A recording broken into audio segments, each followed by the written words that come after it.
बिस्मिल्लाहिर्रहमानिर्रहीम।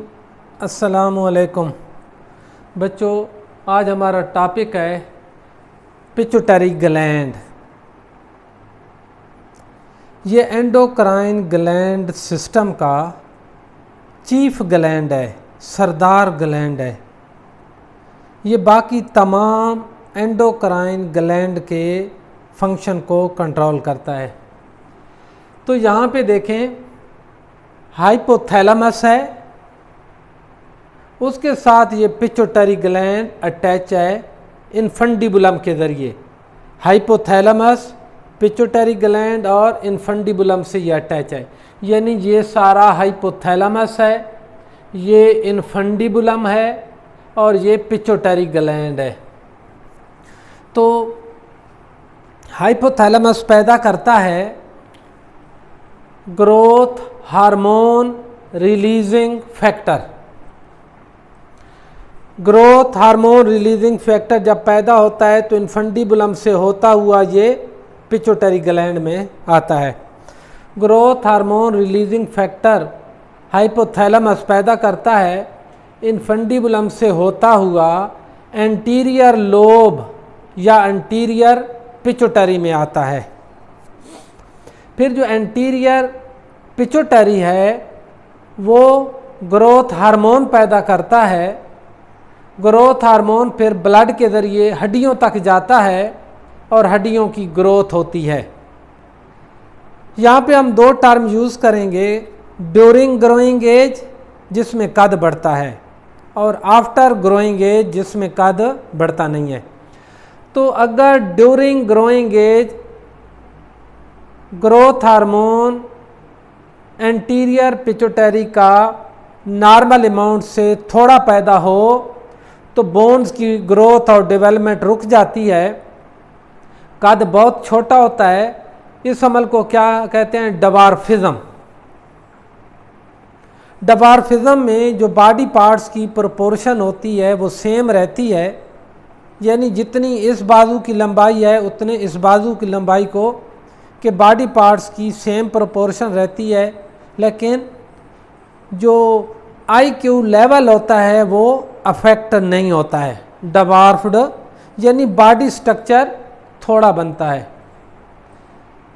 लेकिन अगर growth hormone during growing age बहुत ज़्यादा मिकदार में बने ड्यूरिंग ग्रोइंग एज तो ग्रोथ और डेवलपमेंट बहुत तेज़ हो जाती है और एवरेज कद से कद बहुत ज़्यादा हो जाता है, जैसा कि आलम चने का था, वो तकरीबन 8 फुट के करीब था। इस हालत को गाइगेंटिज्म कहते हैं।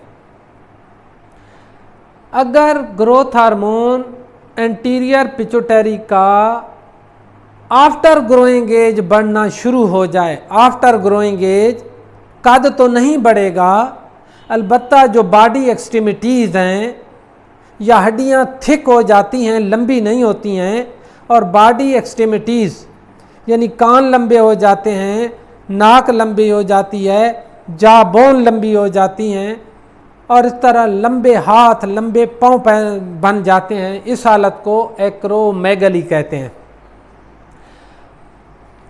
हाइपोथैलेमस एक और CRF पैदा करता है, कार्टिको रिलीजिंग फैक्टर। वो इन्फंडिबुलम से होता हुआ एंटीरियर लोब ऑफ पिट्यूटरी में जाता है, फिर एंटीरियर लोब ऑफ पिट्यूटरी पैदा करता है ACTH यानी एड्रीनो कार्टिको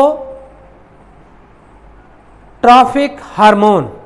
एड्रीनो कार्टिको ट्रॉफिक हार्मोन पैदा होता है जो ब्लड के ज़रिए एड्रीनल कॉर्टेक्स में जाता है, जो एड्रीनल ग्लैंड का बाहर वाला हिस्सा होता है।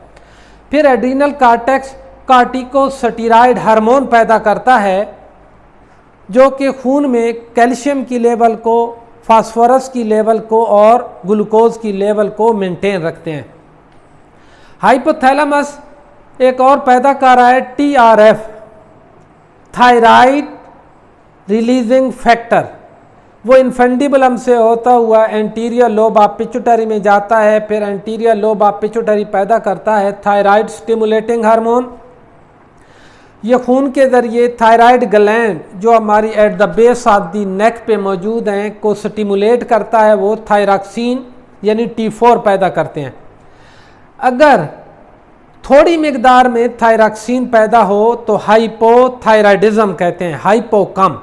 अगर थायरॉक्सिन ज़्यादा मिकदार में पैदा हो तो इसे हम क्या कहते हैं, हाइपर थायराइडिज्म।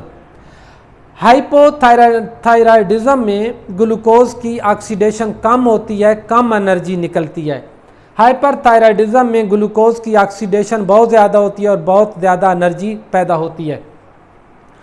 फिर गोनेडो रिलीजिंग फैक्टर पैदा करता है हाइपोथैलेमस, जो इन्फेंडिबुलम से आता हुआ एंटीरियर लोब ऑफ पिट्यूटरी तक पहुंचता है। फिर एंटीरियर लोब ऑफ पिट्यूटरी पैदा करता है गोनेडोट्रॉफिक हार्मोन, वो खून के जरिए गोनेड्स तक जाता है। टेस्टिस और ओवरीज को गोनेड्स कहते हैं। फिर ये गोनेड्स पैदा करते हैं follicle stimulating hormone, luteinizing hormone और prolactin. Follicle stimulating hormone ovary की फॉलिकल के अंदर एग्स बनाता है और एग को रिलीज करता है, जबकि ल्यूटिनाइजिंग हार्मोन जो टेस्टिस के अंदर नालियों के दरमियान में सेल होते हैं उनकी प्रोलिफरेशन करता है और ये स्पर्म पैदा करने में मदद देता है टेस्टिस के अंदर, और बाकी जो सेकेंडरी सेक्स करैक्टर हैं उनको डेवलप करता है, दाढ़ी, मूछें, ब्रेस्ट वगैरह। जबकि प्रोलैक्टिन ये मेमोरी ग्लैंड की ग्रोथ और डेवलपमेंट करता है for the production of milk. फिर है मीडियन लोब, ये टिक वाला है, वो थे एंटीरियर लोब ऑफ पिट्यूटरी, ये है मिड या मीडियन लोब ऑफ पिट्यूटरी पैदा करता है melanocyte stimulating factor. Hypothalamus infundibulum से होता हुआ पिट्यूटरी में पहुंचता है मीडियन में, फिर वो पैदा करता है melanocyte stimulating hormone. Melanocyte of skin और हेयर को जाके ये एक्टिव करता है। मेलानोसाइट वो सेल होते हैं स्किन में और बालों में जिसमें मेलानिन पैदा होता है, हमारी स्किन का कलर क्या होगा, हमारे हेयर का कलर क्या होगा। और आखिरी जो हाइपोथैलेमस पैदा करता है वो है पोस्टीरियर लोब, वो पैदा करता है एडिनो एंटी डायूरेटिक हार्मोन और ऑक्सीटोसिन। एंटी डायूरेटिक हार्मोन ये रीअब्जॉर्प्शन ऑफ वाटर करता है और यूराइन से पानी ब्लड में भेजता है, जबकि ऑक्सीटोसिन जब चाइल्ड की बर्थ होती है तो यूटिरस मसल कंट्रैक्ट होते हैं और रिलैक्स होते हैं और मेमोरी ग्लैंड से मिल्क पैदा होता है। तो बेटा ये हमारा था टॉपिक पिट्यूटरी ग्लैंड का फंक्शन और रिलेटेड हार्मोन। Thank you.